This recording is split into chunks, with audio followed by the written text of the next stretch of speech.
Hi everybody, this is Alchemist2 and I'm back again with another series review. I usually don't do this kind of thing, but since Comic-Con happened recently, I thought, and growing up I always enjoyed comic books and superheroes and etc. I recently watched Phineas and Ferb Mission Marvel, and at first I was a little bit skeptical because I wasn't really certain that the two realms would mesh that well at all. I just didn't think that the two would coincide or even cooperate for that matter. I don't really go into the synopsis of the plot because as sci-fi fans we've seen this thing done ad nauseum. But still, it's a very interesting mechanism of plot and a very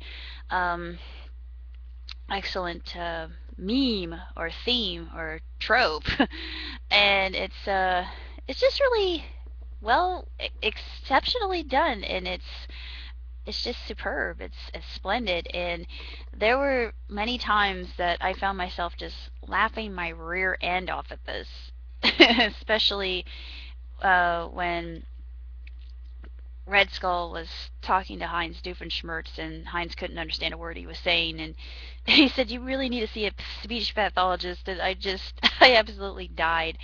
The other line that I thought that was really, really good. A lot of the one-liners were just exceptional. They were truly extraordinary. This one, just I'm still laughing about, but Heinz was unveiling one of his innators. He says, "Viola!" Yes, I know it's a large violin. I went, ugh, Heinz, Heinz, Heinz, Heinz, Heinz. It's pronounced voila. Apparently you do not speak French. But, yeah, I highly doubt that because he grew up in Gimmelstrup and they spoke German. But I just thought that particular, I don't know why, it was just so random, and to me it was just amazingly funny and hysterically comical. The whole extended episode was really quite splendid and marvelously done, pardon the pun. It just really was a lot of fun, and it had some really um, tremendous morals involved too. It was done in a very subtle way. Music, as usual, was just remarkable. Phineas and Ferb is like My Little Pony. Friendship is Magic, and in the aspect that the music is really well done and really incredible. I thought phenomenal. I thought that every aspect was done in a very professional way. It wasn't done in a very quippy, punny. Well, yeah, there were puns because Spider-Man was involved, but it wasn't Ultimate Spider-Man. It didn't really verge on that territory, which I don't really care for. I'm not a I like Spider-Man. Don't get me wrong, but I just cannot stand Ultimate Spider-Man because it's just so too many puns, and that gets really old really fast, and you just think, oh, make it stop. It's torture. This wasn't. This was very clever and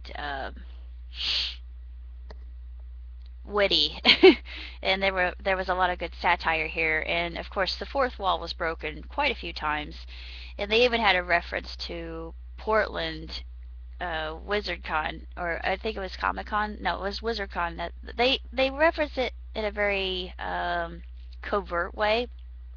And a woman is walking off of a bus, and of course you have Doofenshmirtz and Red Skull, Whiplash, Venom, and MODOK all together, and she looks at them all and she says, "Go back to Portland, you freaks!" And that part also made me crack up quite a bit because I thought that was very, very funny. And there were some lines I didn't hear at all because I was just laughing so hard, and my sides were hurting, and it was truly a wonderful, entertaining, um, action-packed episode that was full of fangirl appeal. I thought, well, just fan appeal. Period. I think they did this for the fans and for them to enjoy. At least I this is my opinion. I truly savored every single solitary minute of this particular uh, movie. I'm going to call it a movie because I didn't really feel like it was an extended episode that was that well done. And I think they incorporated Stan Lee because he made a couple cameos that were very, very funny. And he is one of my idols. I just think that he's incredibly awesome man and to be respected. He's a genius, and one of these days I'm going to meet him and tell him face to face how much he's inspired me. Other than that, I can't really say this terribly too much about the episode that of the other than the fact that there was absolutely nothing wrong with it. Everything just coalesced so beautifully, and it was just a work of art and truly an achievement. Um, Stan Lee should be proud. Uh, it had a lot of material I felt in it that could be used for Comic-Con sketches in the very near future with different characters very easily. I mean, these things would write themselves. If you watch the episode, you probably agree. And I'd like to do it myself, but I just haven't really had the time. I've been so busy with all these different things going on. But I really don't have that much else to say other than it just give Phineas and Ferb Mission Marvel my rating. 2 thumbs up. Goes without saying. 5 stars. My ultimate highest grade. I give it a huge gold star for creativity and innovation, and the opening sequence in and of itself in space was just cool. I mean, it was really well done, even though I think some of the frames of animation were recycled. I mean, it didn't really matter. I didn't care, but it just looked neat because I like space and I wanted to be an astronaut when I was a kid, and I don't think I've probably outgrown that, but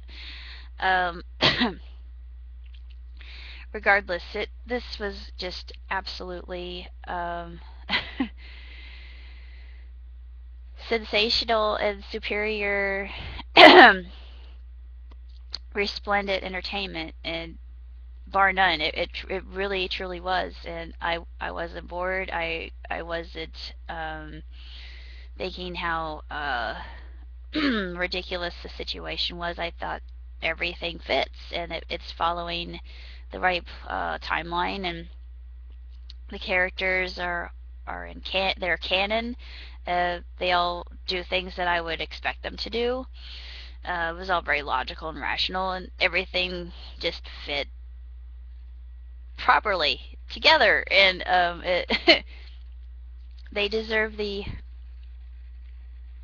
utmost of plaudits, I think. And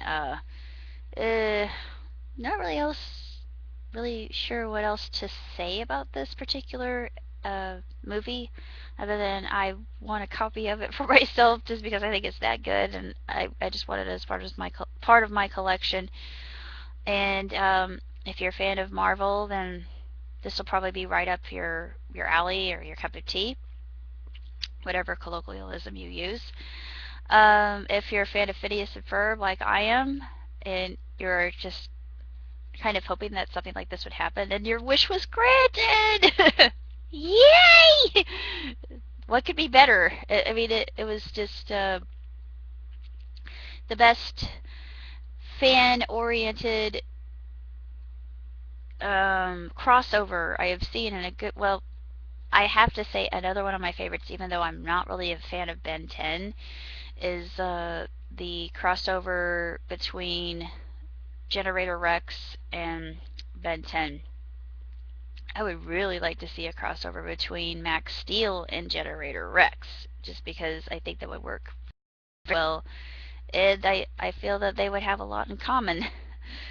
um, Other than that, I can't really say too much about what I watched, other than I think that it was splendiferous and fantabulous, and and it was just the funniest thing I've seen in a good long while.